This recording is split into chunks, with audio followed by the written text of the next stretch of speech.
Mari kita bergandengan tangan. Kita sebagai orang Kristen harus hidup rukun antara satu dengan yang lain, saling menguatkan antara satu dengan yang lain. Kita yang memiliki talenta, misalnya kita pandai untuk berbicara, kita harus menjadi contoh.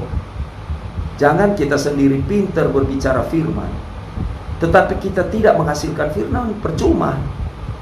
Karena kalau kita pintar berbicara firman, tetapi dasar hidup kita, cara hidup kita tidak benar, tidak ada gunanya Bapak Ibu Saudara sekalian.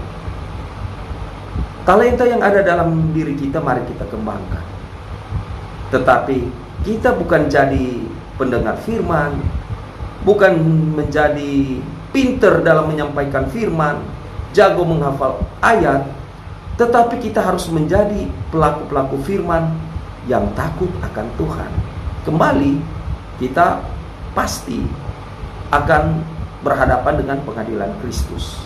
Yakobus 3 ayat 1, jangan cepat-cepat jadi guru, karena demikian kita akan berhadapan dengan pengadilan Kristus Yesus.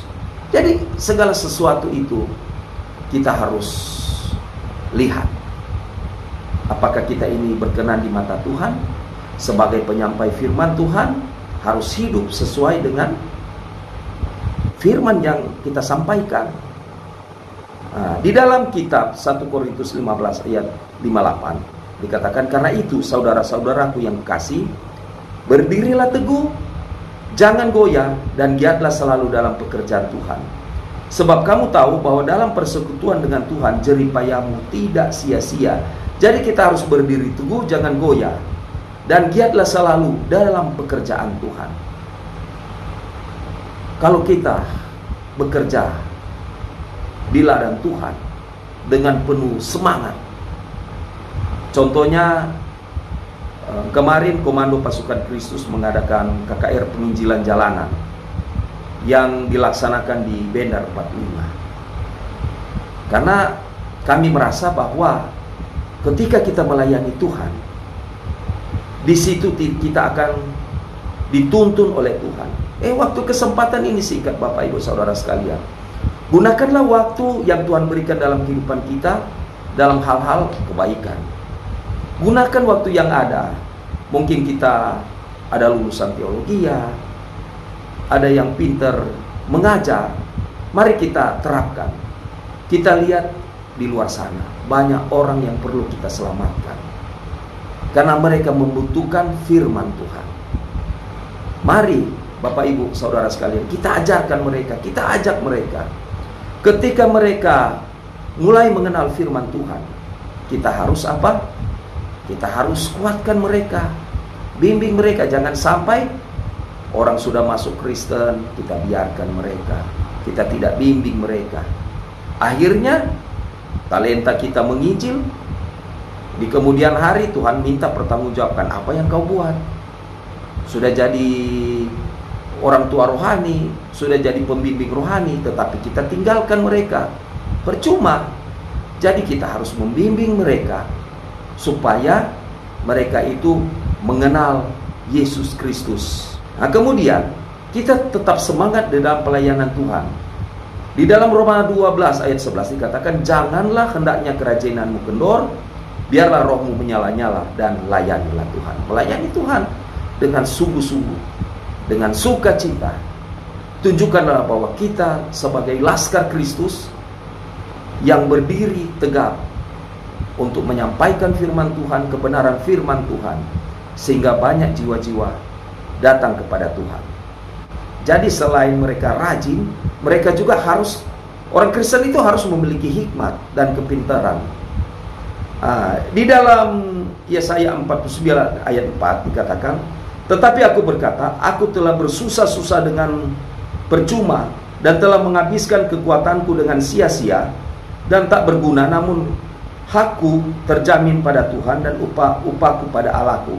Jadi di sini orang yang rajin bekerja akan mendapatkan upah. Kembali ke dua hamba tadi, mereka rajin bekerja, mereka tidak bersungut-sungut.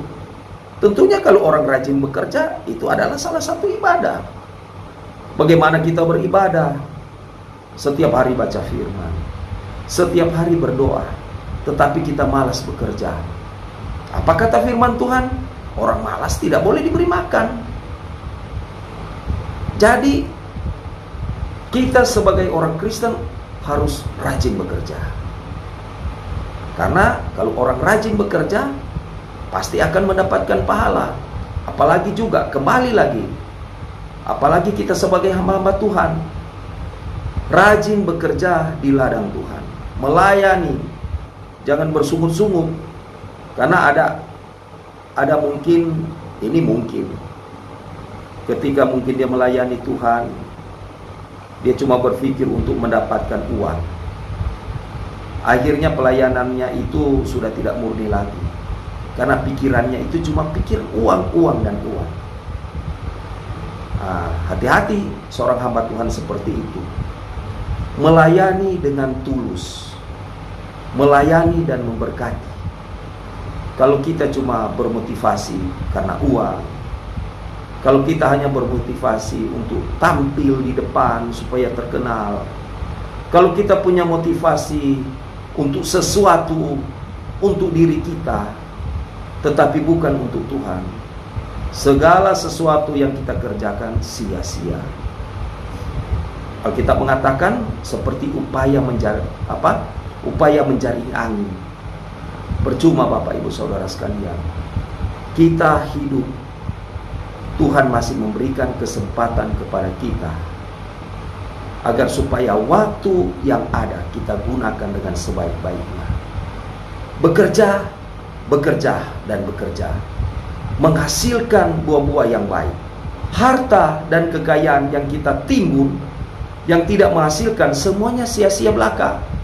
Apa yang dikatakan di dalam kitab Yakobus 5 ayat 3? Dikatakan, emas dan perakmu sudah berkarat, dan karatnya akan menjadi kesaksian terhadap kamu, dan akan memakan dagingmu seperti api.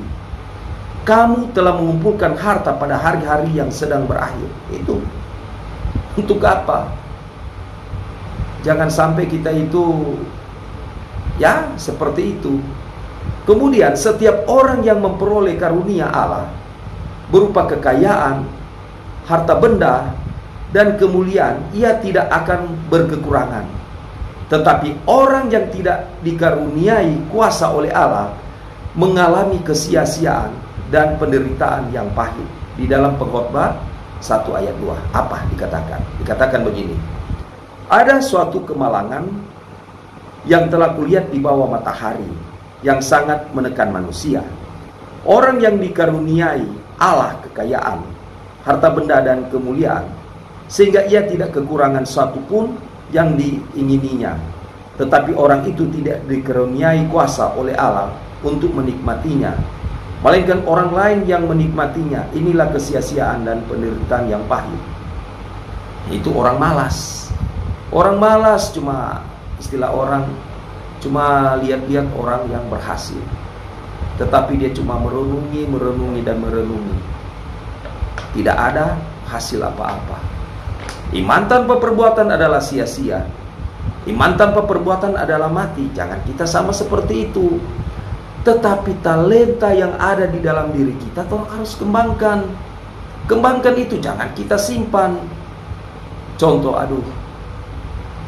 ketika kita misalnya mungkin diberikan kepercayaan untuk khotbah, kita seringkali kalau kita khotbah di tempat ini paling uang cuma dapat sedikit, kita tolak pelayanan. Tiba-tiba kita diundang untuk mengikuti ibadah, tetapi karena kita pikir lebih baik nonton bioskop lebih penting, kita tidak pergi ke ibadah. Nah itu akhirnya apa? Sampai tua pun kita seperti itu ya. Tidak ada pengembangan diri.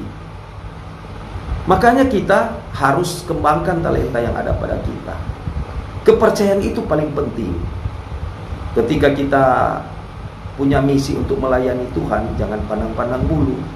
Kita harus semangat, jangan pernah goyah. Ayat 21 dikatakan, maka kata tuannya itu kepadanya, baik sekali perbuatan itu, hai hambaku yang baik dan setia. Engkau telah setia dalam perkara kecil, Aku akan memberikan kepadamu tanggung jawab dalam perkara yang besar. Masuklah dan turutlah dalam kebahagiaan Tuanmu. Nah, ini setiap orang setia dalam perkara yang kecil, maka Tuhan akan memberikan tanggung jawab dalam perkara yang besar. Siapa tidak senang ketika kita diberikan kepercayaan oleh pimpinan kita, oleh orang-orang yang menganggap kita bisa dipercaya. Kepercayaan itu diberikan kepada kita, tetapi kita gunakan dengan sebaik-baiknya, itu lebih baik, Bapak Ibu Saudara sekalian. Jangan sampai kepercayaan itu hilang. Karena kepercayaan itu, kesempatan itu hanya sekali saja. Ya, bersyukur kalau masih dipanggil, tetapi kalau sudah tidak dipanggil, jadi kita harus pegang kepercayaan yang ada. Begitu juga sebagai manusia, sebagai hamba Tuhan, pegang kepercayaan yang Tuhan berikan kepada kita. Jangan pikir orang yang sudah kaya itu sudah merdeka, dia memiliki segalanya. Tetapi ada satu kepercayaan, orang yang punya kekayaan, yang kaya, dia harus membantu orang yang susah. Karena kepercayaan itu Tuhan kasih. Aku berikan kepercayaan ini padamu. Ketika kau diberkati, kau harus memberkati orang lain. Jangan sampai berkatmu itu diambil oleh Tuhan. Jangan sampai kita sendiri kecewa. Aduh Tuhan, kenapa dulu saya kaya? Kenapa saya susah Tuhan? Ya Tuhan Yesus, kenapa dulunya saya ini banyak orang yang suka mendengarkan akan khotbah saya, tetapi kenapa Tuhan saat ini saya sudah tidak dipakai lagi? Karena kita tidak gunakan waktu kesempatan yang ada. Ya Tuhan Yesus, kenapa Tuhan? Kenapa tempat saya ini bukan di surga tetapi di neraka? Karena kesempatan yang Tuhan berikan kepada kita tidak gunakan sebaik-baiknya. Karena segala sesuatu akan berhadapan dengan pengadilan Kristus Yesus. Tuhan tidak pernah lalai menepati janji, tetapi Dia sabar supaya kita jangan binasa dan berbalik untuk bertobat. Di dalam 2 Petrus 3 ayat 9 dikatakan, Tuhan tidak lalai menepati janjinya, sekalipun ada orang yang menganggapnya sebagai kelalaian, tetapi Ia sabar terhadap kamu, karena Ia menghendaki supaya jangan ada yang binasa, melainkan supaya semua orang berbalik dan bertobat. Kalau Tuhan mau pakai ukurannya itu, ya kita tidak akan mendapatkan keselamatan itu. Mengapa Allah mengaruniakan anaknya yang tunggal mati untuk kita di kayu salib? Agar supaya manusia itu beroleh keselamatan. Yesus adalah sang firman itu. Yohanes 1 ayat 1, pada mulanya adalah firman. Firman itu bersama-sama dengan Allah, dan firman itu adalah Allah. Dalam bahasa aslinya, dalam bahasa Yunaninya dikatakan en arche en hologos, kai hologos en prostoteon, kai theos en hologos. Pada mulanya adalah firman. Yesus adalah sang firman itu. Yohanes 1 ayat 14, firman itu telah menjadi manusia. Dialah Yesus Kristus, menyelamatkan manusia, melepaskan manusia dari ikatan maut. Roma 3 ayat 23. Karena semua orang telah berbuat dosa dan telah kehilangan kemuliaan Allah. Disinilah Tuhan Yesus datang ke dunia ini untuk menyelamatkan Bapak, Ibu, Saudara, dan saya, sehingga kita turut diselamatkan. Kalau kita diselamatkan, berarti apa yang harus kita lakukan sebagai orang Kristen? Menjalani perintah Tuhan. Jangan kita jemu-jemu, Bapak Ibu Saudara sekalian. Jangan kita pernah ragu. Karena Yesus mengatakan, Akulah jalan kebenaran dan hidup. Tidak ada seorang pun yang dapat datang kepada Bapa tanpa melalui aku. Karena Yesus itu adalah jalan kebenaran.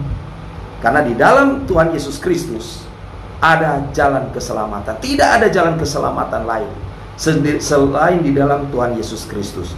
Dan setiap orang yang melakukan perbuatan baik ruhnya akan diminta pertanggungjawaban kepada Tuhan.